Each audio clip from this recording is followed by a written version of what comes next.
And we can do 2 more because that was a redo. Yeah. That's okay. Okay, with a new ship coming into Fort Lauderdale, will they be, Royal Caribbean, be relocating any of the Oasis class back here to Port Canaveral, like the Allure or the Harmony? We actually not sending any new ships to Fort Lauderdale. What is taking place is that we're building a new terminal in Miami.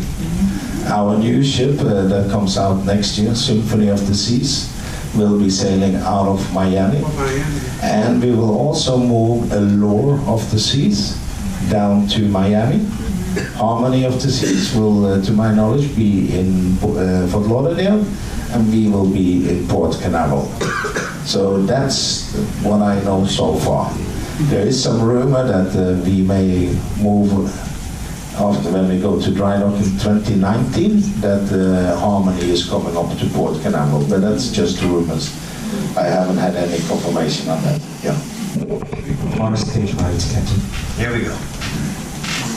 I see that you have quite a load of provisions that come on board.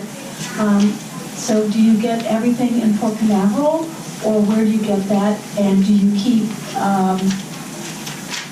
a backlog of some food to use? And then my second part is, now that a number of the Eastern Caribbean ports have been decimated, what is your take on what is going to be happening to a number of those cruises and things that are going to be going on? Yeah.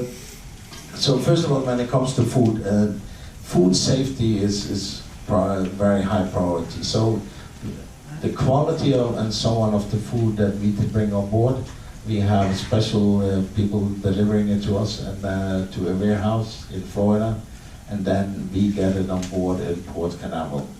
Very seldom that we have to do any purchasing outside of Port Canaveral, or what we get on board at that time. When we stayed in some extra days, we had some special fruits that we needed to get. But aside from that, we had plenty of food, even as we extended the cruise, as we were delayed due to Irma. And excuse me. And Eastern Caribbean, tragic. You know, this is our business partners, these are our friends over there. We had Irma, she took out St. Martin, St. Thomas, not too much in San Juan, but then Maria came behind and she made damage to St. Kitts, San Juan. During the Irma, we had a lot of our 3- and 4-day ships left port without any guests on board. So we sent the Majesty of the Seas down to St. Martin and St. Thomas, as she was fully provisioned for a cruise. So we left the provision and we took people out of those islands that were there on vacation and or for whatever reason needed to get out. Adventure that did the same at that time, and then after Maria, Adventure could not go into San Juan, so she went to Fort Lauderdale. She stocked up with provisions. She had some 500 generators, I think it was 25 pallets with medication and a lot of other supply. Went down to San Juan, delivered that, then she went to several islands and picked up people, and I think they had like 800 kids on board and so on, and they're now bringing them back. They expect to be back in Fort Lauderdale Tuesday, I think it is, next week, and then they are planning to start cruising again. Then they're filling her up again with emergency and so on, and then they're going to go down, and then they're going to start cruising out of San Juan. At least this is the plan at this time. The first cruise out of San Juan with Adventure is going to be October 7th. When we will St. Kitts is, they were not too, the Hurricane Maria went 90 miles south of there. So they didn't have too much of a damage. They had some damage to the pier. They needed to get some new fenders and so on, especially for this class of ships. But the problem is distances. So you know, we had our original itinerary was Saint Martin, San Juan, and Labadie. The thing is, if we were going to do St. Kitts, we wouldn't have today any ports before Labadie. And the distances is such that you don't have any other options. When we went to San Juan, we actually just stayed there from till 1:30, I guess, had to be back, because we needed to reach Labadie the next day. So very unfortunate especially for the people there. But I know that Royal Caribbean's philosophy is that we're gonna get back there as soon as we can.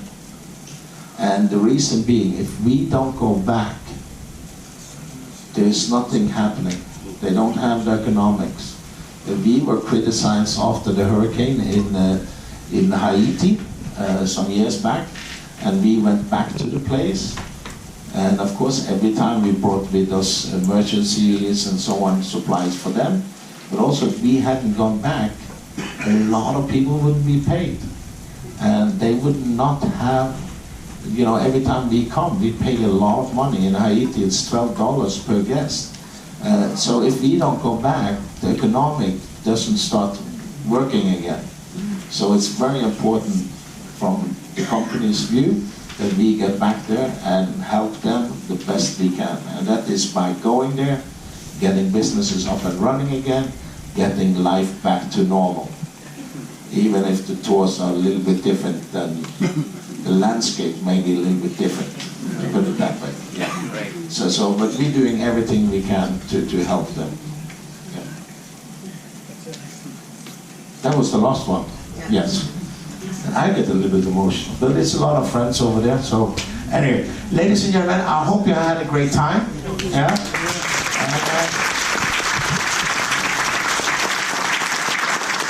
On behalf of all my crew, myself, and Royal Caribbean International, thank you for coming cruising with us. We wish you safe travel home tomorrow. Anybody driving home tomorrow? Yeah. Please remember you don't have a designated driver anymore. So stay safe. Thank you all. Hey, thanks for watching. I hope you enjoyed that video. If you did, be sure to hit the like button. And if you haven't already subscribed to my channel, hit that subscribe button and don't forget the bell icon so you can be notified when I post a new video.